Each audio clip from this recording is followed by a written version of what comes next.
You're listening to By the Way, a podcast about contemporary art news where I present stories to my co-host that he has likely not heard about. My name is Eric. I'm an artist and an art professional here in Stockholm. And my name is Ando, and I am a podcaster, an artist, and a general layabout, and I'm based here in Copenhagen. All right. And today we're going to talk about All About My Selfie. So let's get started.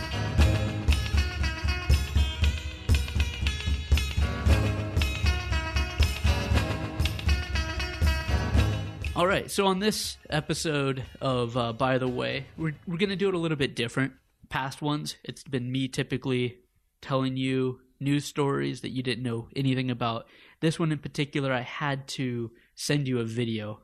This one is a very visual thing in which I don't think I could properly describe well enough. So I guess the viewer, if they haven't seen it, it would behoove them to also watch the video, which we've put links up on the show notes page, on our various media, etc., before listening to the rest of this, right? Yeah, they can definitely listen to us and then watch it after and then listen again. That's only going to help our stats, right? So, and then tell all their near friends, lovers, and enemies. No, this one is actually, I think, one of those, as much as some of the other topics that we've talked about, maybe more talk bait, if you can say that. There's clickbait. This might be a bit more talk bait. Well, I just watched it, so it's fresh in my mind. Yeah, I think there's going to be a lot of bitching and moaning about stuff in this one. Indeed. All right. So actually, meaning that you just watched it, do you want to set it up or do you want me to set this up? Yeah, I can set this up actually for the first time, switching the tables here. So the video I just watched is about two different, they call themselves museums. I'd probably call them exhibition spaces, which seem to have, they're experiential, they're tactile, and they are made with a very express focus to be able to take bitchin' selfies in them. They're colorful. They use a lot of design elements, a lot of lighting, and you can make duck lip faces everywhere and just get some like bait motherfucking Instagram pictures out of them. Right? I mean, isn't that basically what it's about? Yeah, for sure. They are. The term that I read, and I came across this first in Wired magazine actually, is made for Instagram exhibits. Right. And which there's been a lot of talk about. If you have a show now or talk to curators, they are aware of the need, or not the need, but the advantage of having somewhere where motherfuckers can take selfies and share it in order to promote, to try to goad people into promoting the show for them, essentially. Exactly. So let me just give the listeners a bit of detail, even though hopefully they've already watched the video. If they haven't, I'll just add a few little things that you haven't. You described it, but so some of the details in this particular video, there's the Museum of Ice Cream, and then a place called the Color Factory in this video. That's about 6 minutes long, I think it was. These two exhibition spaces are highly social media friendly, and they're actually choosing work, where they're installed, how they're installed, the lighting, and the way that you move throughout the space fundamentally for how it will be captured on like a smartphone and shared via social media. And then they're very highly interactive and in my mind kind of naive. Does that kind of describe it pretty well in your mind after seeing it? Yeah, I mean, you do have to see it because it is they are actually kind of amazing in one sense. Like the design, they look huge. There's a lot of space as far as I can tell with the video. And they look extremely expensive. They're very polished. Yeah, this isn't no joke. Like they've really put a lot of effort into this. One of them had a huge ballroom, like the little kids' ballroom. So you jump into a pile of plastic balls, which looked like it was several hundred square feet. It was quite large. Yeah. And I don't know if I should just jump into this, but I have a lot of feelings about this, so I'm chomping at the bit here. Yeah, go for it if you want, and then I can add things along the way and, give you my opinion because I have them as well, but I've been exposed to this a little bit more. Yeah, I mean, the thing that really fucking pisses me off with this shit. All right, so look, I am a big fan of interactive exhibitions. I really like exhibitions which engage you on a physical level, and you can touch, you can move, you can do all sorts of stuff. You can roll around, you can take a goddamn nap in. I'm for all those things. The only thing you can't do, to shout back our old project, is change a baby's diaper on a Donald Judd. That's back in episode, a couple episodes ago. But so what they've done is taken this desire, which I am all for, and completely drained it of any sort of natural joy or childhood delight, and been like, nope, this is for adults to act like dum-dums and just put pictures on social media. So to me, the fact that is the point. Instead of having a physical exhibition, which is a pleasure to interact with, it's not about that. It's more about how will this look when you take the physicality out of it again. Yeah, that's the part also that, I think it's me as an artist or you as an artist or people that are tuned to the art world or appreciate, the provoking side of art, is this just absolutely is all surface. It's vapid. It is the Oompa Loompa girl that you see that has a spray tan. It's the Jersey Shore of the art world that might be packaged and wrapped beautifully, and then you open it up and you're like, oh great, it's a pile of shit. There's just nothing there beyond the surface, and I think that it's very offensive to me because this is going to get more traction, more viewers, more funding, and more corporate sponsors, because you see that in one of the exhibitions. It's actually sponsored by Alaska Airlines. These are the things that are going to get more funding, more ad revenue. It's entirely uncontroversial in any way, shape, or form. It's so easy peasy. And this is not the part of the art world that needs the assistance, the help, the audience. This is the stuff that, Macy's will put together. It does actually look like an ad. The one with the I mistook. Like, I thought the one that was sponsored by American Airlines was not an art exhibition. I thought they used that footage from, an ad. High school prom. Yeah, something like that. And the fucking thing is, okay, again, I really, really enjoy these sort of exhibitions, and I'm really sad because, like, for example, here in Copenhagen last year, there was an artist named Trine Bosen who made this total installation at Nikolai Kunsthal, which was essentially aimed for children. And it was awesome. It was super fun because you could walk in there and be like, yeah, I'm a child again, and move around huge foam blocks and roll around and touch. I remember that. That was a great exhibition. That was awesome. So fun. And it's essentially the same thing. It was also very Instagram friendly. But no one went around being like, yeah, motherfucker, that's the point of this, Yeah, and they didn't change the lighting from, blue lighting to yellow lighting, or make sure that the direction of the lights were in such a way so people could stand there and take photos together. Right, and it comes back to the fact that, like, maybe these are tactics which are important to think about when you are doing exhibition design. That is undiscountable, that you have to consider this. But to just flip it on its head and be like, this is what we're going for, seems essentially like a money grab. And there's no content. That's the thing, is there's no content, I think. Right, and they actually said that in the video. They were like, it has to have a meaning, and then they said not a word more about that. Well, the meaning is to get followers, get user engagement. That's the meaning.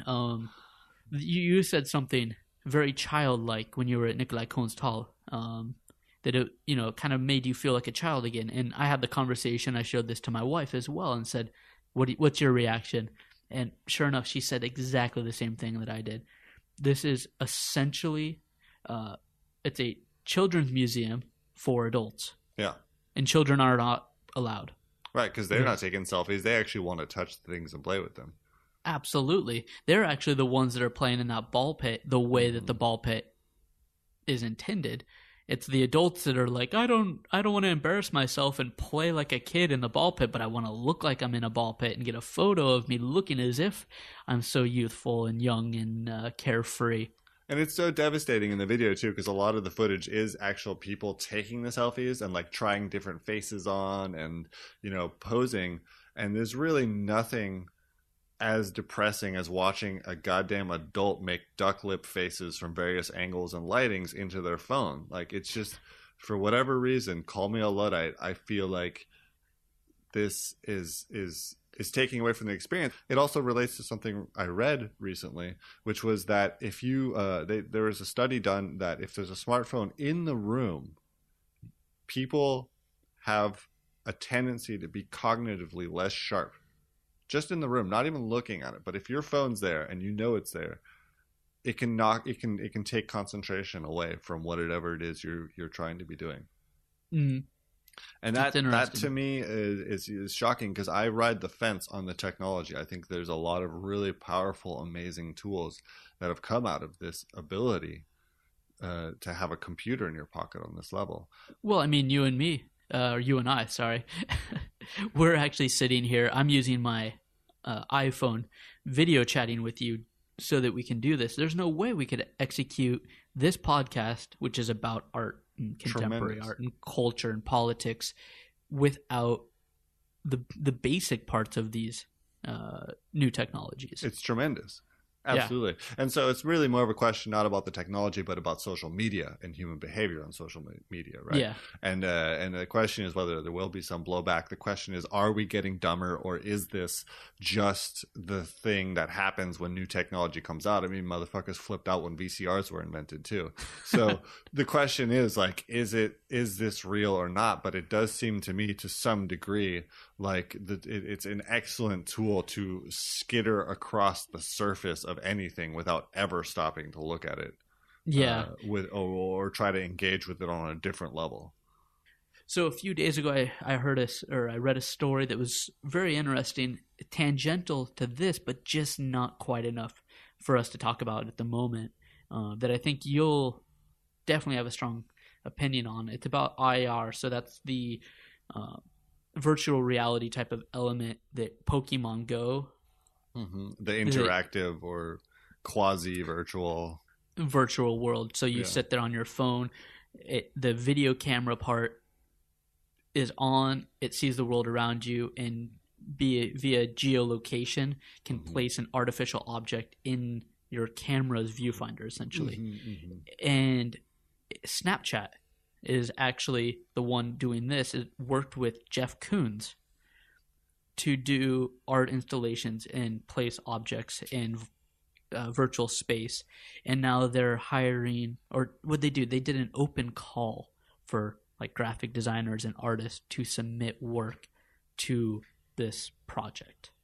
So yeah, I mean, I'm for artists exploring new technology as a way to. I mean, okay, I'm not for Jeff Koons, but I'm for artists exploring new technology in terms of finding out what it's capable of for delivering a message or creating art or whatever definition of art we go ahead and use. But I don't feel that these museums were doing that. They were just trying to get The Walking Dead to come in and take pictures, so in that case, that's using a tool to create an artwork, whereas the other one is actually just creating a space which looks good in a selfie. True. Okay. I was, what I mean? Like, I really like digital technology. I wasn't in agreement with you on that. I was kind of thinking that this Snapchat version using Jeff Koons and stuff was also just another cheap ploy to get people to interact on a very superficial level with what they think is art. Oh yeah, I'm not. I skittered right over the Snapchat part of that. I don't really think, I don't trust their motives in any sort of way towards the service of art. It's more just the idea of using the technology to create something. So in that specific the technology case, part, go fuck yourself. But in general, I'm for that. Yeah, and that was actually funny. Because they mention in the article that Snapchat went public as a stock recently and has been dropping. Their stock prices have been dropping, and they speculated that the reason that they're introducing this with somebody like Jeff Koons and trying to do this open call is a cheap ploy to actually give Snapchat's investors something to get excited about and to hopefully raise the IPO. So, well, it's very, very, very rare that a company acts selflessly towards the arts, right? I mean, it does happen, but it's rare. Yeah, absolutely. Yeah, I think we covered it. I'm not worked into a lather anymore. But I mean, the weird thing is, I do actually want to go see, because one of them I saw was in San Francisco, which, you know, typical. But I will actually maybe go see the Color Room. Was it called the Color Room? No, I think the one in San Francisco was the Museum of Ice Cream. Okay. I might go see that because, again, I'll leave my goddamn phone in my pocket, and maybe it'll be nice as an interactive exhibit. And if anything, it'll help feed my camel hump of hate, of misanthropy, to watch all these donkeys take selfies there. You're so transgressive. But it's probably like $25 to get in. I can only imagine something like this is going to cost a pretty substantial little chunk. You know, I do recall seeing the prices. I don't have them off the top of my head, but I do recall one of the prices being $18. So that might have been for the Color Factory, which I believe is in hipster Williamsburg or Brooklyn. Mm-hmm. And then, the Museum of Ice Cream, which is in the San Francisco Bay Area. Yeah, it's really interesting that they don't have one of these in Cincinnati, Ohio. I wonder why that is. Huh. I just don't know why. Yeah. Whenever I think of Cincinnati, I think of Cheetos, and so maybe that's why. Well, then they could have the interactive Cheetos museum, maybe. I don't know. Cheetos. I just think of Chester the cheetah coming from Cincinnati. Does he? I don't know, but he sure should. All right, let's wrap it up. All right. Do you have any final thoughts on this? Do you want to chime in? Just the final thoughts. I really just hope that this trend of exhibitions doesn't become so enticing for legitimate institutions to get on. Right. I think the strategies that they're using, there are some valuable strategies when it comes to exploiting their online presence that a lot of curmudgeon-y type of institutions could use. Mm-hmm. Absolutely. Mm-hmm. And like you had said about exhibition design, I don't think that's a bad thing at all. But as long as they don't hollow out the exhibition for the sake of superficial selfies, right? I think this could be a positive thing. Well, there's definitely a gaping hole in their business plan, which may or may not be a problem, which is that once you go and do that, you will never go back unless something very significant changes. So you will have to constantly get new first-time visitors. That's very true. It could be a 24, 36 month business. After that, you've drained all your immediate, Huffington Post articles and all of your, social media. Right. If you don't come with something new, it's over. That's it. Yeah, because they're living at the life cycle of the internet's speed. Right. And like we said earlier, it looks expensive to make that place. It was very, I don't think they could probably innovate fast enough, you're right, to keep up with the trends. Right. I mean, because in which case they'd have to make some sort of more museum setup where they have 4 to 8 shows a year, invite artists in, curate the whole shebang, which it didn't seem like was the plan. No, and that's where that children's museum type of thing comes back into mind.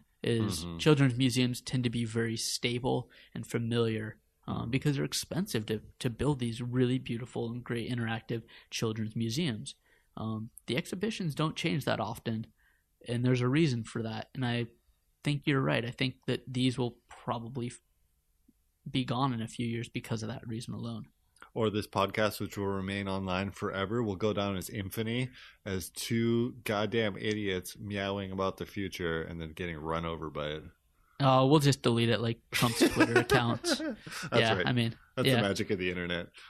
All right. Well, thank you so much for listening to this episode of By the Way. We really appreciate it. If you had a moment, we'd love it if you'd check us out on Facebook, Instagram, Twitter, etc.